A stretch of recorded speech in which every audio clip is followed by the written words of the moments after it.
On a sunny afternoon, a young boy stumbles upon an unusual rock while playing in his backyard.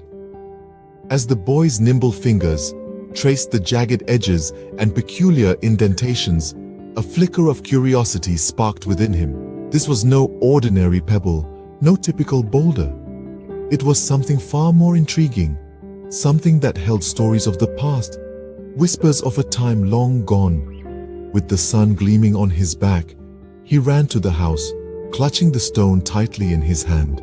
His feet tapped a rhythm on the wooden floor as he skidded into his grandfather's study.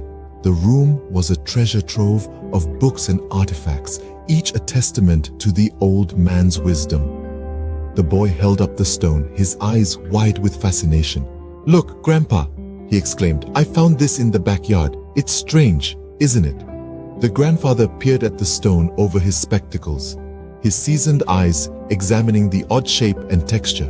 A smile slowly spread across his face as he recognized the familiar markings. "Ah, my child," he began, his voice filled with warmth and excitement. "This is not just a rock. This, my dear, is a fossil." The boy's eyes widened further, a gasp of surprise escaping his lips. "A fossil?" he echoed, his voice barely a whisper. His mind was a whirlwind of questions. What was a fossil? How did it end up in his backyard? Why did it look so different from other rocks? Seeing the boy's curiosity, the grandfather decided to embark on a journey of knowledge with his eager young pupil. He began to explain, his words painting a vivid picture of the Earth's history and the creatures that once roamed its vast landscapes. He spoke of time, pressure, and preservation, of amazing creatures and their incredible journeys.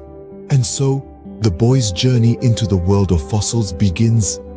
His eyes sparkled with anticipation, his heart brimming with excitement. Little did he know, this was only the beginning of a fascinating adventure into the depths of our planet's past. Now sit tight, lad. The formation of fossils is a fascinating tale that began millions of years ago. Imagine a world teeming with life, plants flourishing, animals thriving. Among this vibrant life, a creature, perhaps a dinosaur or a plant, meets its end. This, my dear boy, is where our story begins. It's the first and crucial step in the formation of a fossil. When an organism dies, it starts the process of decay almost immediately. Nature's cleanup crew, like beetles, worms, and bacteria, come along and start breaking down the body, returning it to the earth.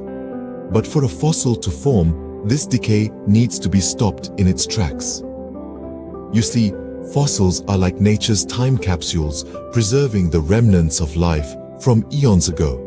For this to happen, the plant or animal needs to be buried rapidly after death.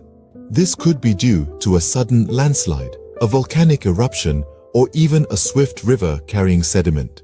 This rapid burial does two things. It shields the organism from scavengers and it slows down the decay process. Picture a dinosaur dying near a river. As the river floods, sediment sweeps over the dinosaur, covering it completely. This is a bit like wrapping a leftover sandwich in cling film. It keeps the sandwich fresh, preventing it from drying out or being eaten by pesky ants. Similarly, the sediment shields the dinosaur from the elements and hungry scavengers, preserving it for what's to come. But remember, lad, not all organisms that die become fossils. Fossilization is a rare event. Only a small fraction of all the life that has ever existed on Earth has been fossilized. It requires a perfect set of circumstances, starting with this rapid burial. That's the first step, lad. But there's a lot more to it than just that. The next step, lad, is a long and slow process called sedimentation. This is where the magic really begins, and it happens right under our feet, deeper than you might imagine. Now, imagine a calm river or a quiet lake. Over time, tiny particles of sand, mud, and clay, which we call sediment, get carried by the water and settle down at the bottom. As more and more of these particles settle, they start forming layers upon layers, much like the layers of a deliciously baked cake. This is what we call sedimentation. But what about our organism, the one that got trapped and buried? Well, it's now under these layers of sediment.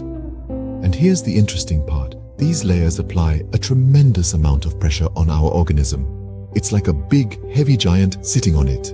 This pressure, along with the lack of oxygen and low temperatures underground, helps to preserve the shape of the organism. Just think about it, lad.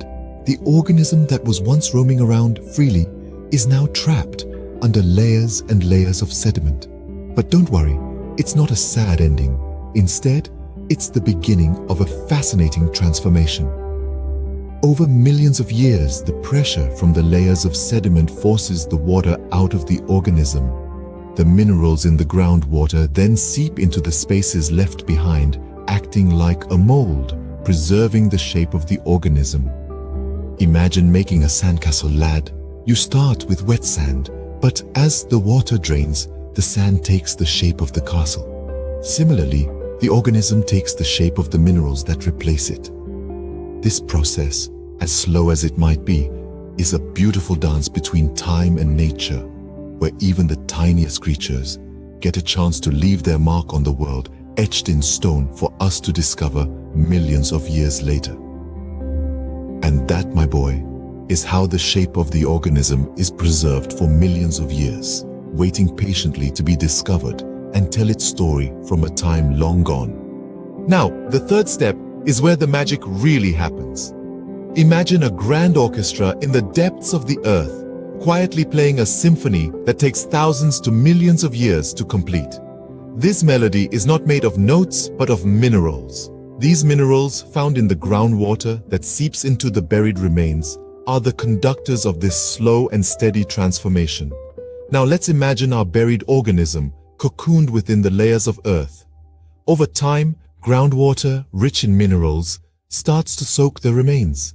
This water isn't just your regular tap water. It's a magical potion, carrying a variety of minerals dissolved within it. As it permeates the remains, it brings along these minerals, which start to play a key role in our transformation story. The minerals begin to interact with the organic material of the organism.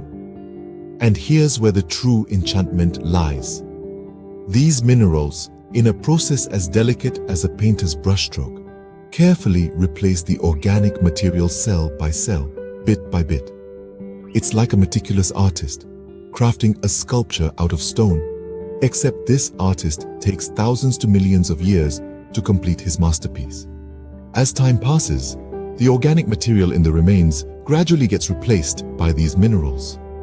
The organism, which was once made of flesh and bone, now starts to turn into stone, yet it retains its original form, its detailed structure, and its unique identity. It's no longer a mere organism, it's a stone echo of a life that once was. And that's how the magic happens. That's how a living, breathing creature turns into a fossil. It's a slow dance of nature, a patient crafting of art, a story of life etched in stone. So, now you see how that rock of yours was once a living, breathing creature. So, my little explorer, now you know the story of your fossil. Isn't it incredible to think about? The journey this fossil has taken from living, breathing creature to a stone-like relic of the past. It all started with a sudden end, a creature's life cut short, but their story was far from over. As our creature found its final resting place in the earth, it was covered by layers of sediment. Over time, these layers hardened into rock, and a natural mold formed around our creature. This is step one, where the first whisper of a fossil starts its tale. Then, the magic of step two began. The creature's remains decomposed, leaving behind only the hard parts, its bones or shell. Slowly, water seeped into the empty spaces and carried minerals with it. These minerals crystallized over many, many years, creating a stone replica of the creature. Our fossil was taking shape. Finally, step three, after countless years, the rock surrounding our fossil wore away, revealing the treasure hidden within. And there it stayed, waiting to be discovered, to have its story told once again. Just think, our fossil was once a living creature, walking, swimming, or flying in a world much different from ours. It has witnessed the passing of time, the changing of landscapes, the evolution of life itself. And now, it lies in your hand, a snapshot of a moment frozen in time. You see, fossils are not just stones. They are stories waiting to be read, puzzles waiting to be solved, keys to understanding our world's past. They are the silent narrators of history, speaking volumes without uttering a single word. So, always remember, every fossil holds a story, a journey of transformation from living creature to stone. It's a reminder of life's resilience and the beauty of nature's processes. And that, my boy, is how a piece of history ended up in your hands today.